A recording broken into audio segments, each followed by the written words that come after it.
Hello, I hope you are very, very well today and thriving and following your dreams no matter what might come in the way. Let me start with explaining what I mean when I say the word excuses.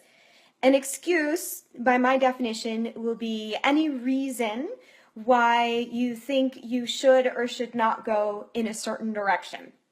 Any reason, any judgment, any explanation as to why you should or shouldn't go in a certain direction. I know I'm going to give a couple translations to the wisdom behind that. So if you don't like my first response, then hang on to your hats or hang on to your seat because maybe you'll like the second one. But once you hear the first one and then you realize if you don't like it, it might actually be the answer for you. I'll let you be the judge of that. So what we have going on is a scenario of decision to make. There's always decisions to make. And coming up with which way should we go. A lot of times life makes it obvious and we don't even have a choice. That's kind of nice when we don't have to decide, even though then it feels like we have no control. So there I was talking to one of my teachers and coming up with all these excuses why I shouldn't go in a certain direction. I don't even remember what that was anymore, but she said to me, when you make excuses, that's often actually the direction that you need to go. And, maybe it's fear, maybe it's just that it's challenging, maybe it's fear of doing it or the fear of failure or the fear of the success and the greatness that can be, maybe it's just holding back our life from its potential. Maybe we're worried that we might lose something else in the process that we want. Maybe it might stomp on somebody else's foot.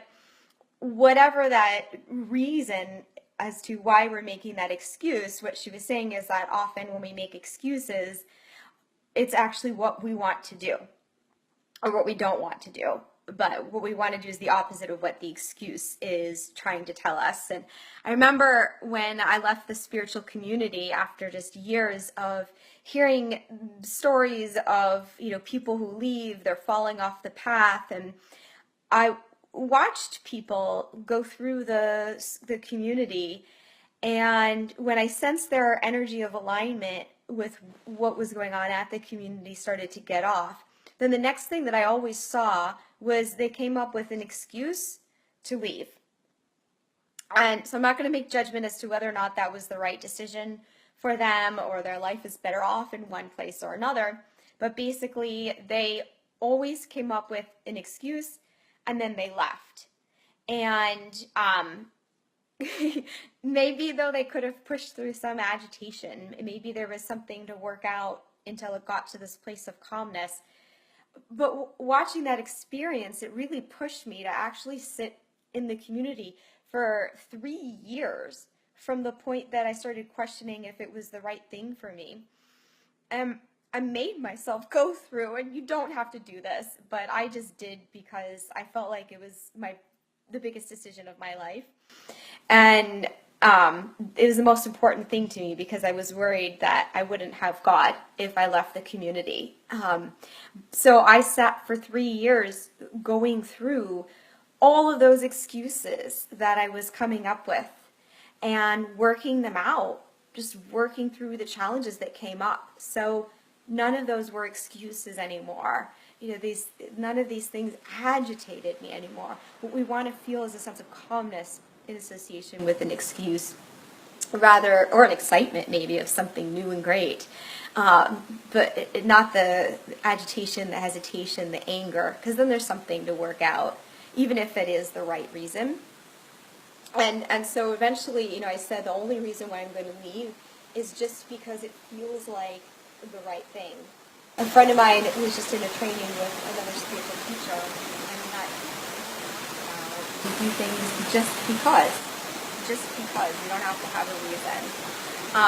This world thinks that we need to have reasons, and that's part of why we also come up with excuses. So that's the other reason, is just simply because we think we need to have a clear explanation in order for others to believe it, to buy into it, to accept the idea. I mean, how many times are we late to something? And if we were to just come in and say, I'm sorry, and sit down with the group, that would be one thing. The other reason why we come up with excuses is just because we think we need to have a reason, and it seems like people buy into it more because of that reason. I do believe, though, that if our desire for something is strong enough, then it'll overcome any excuses that are out there. And of course, going through all the interviews for my book, Healing Happens, all these people had plenty of excuse to give up. But something drove them to move forward and to get better when it wasn't expected. So, some thoughts for you, many blessings, and so much love. Bye-bye.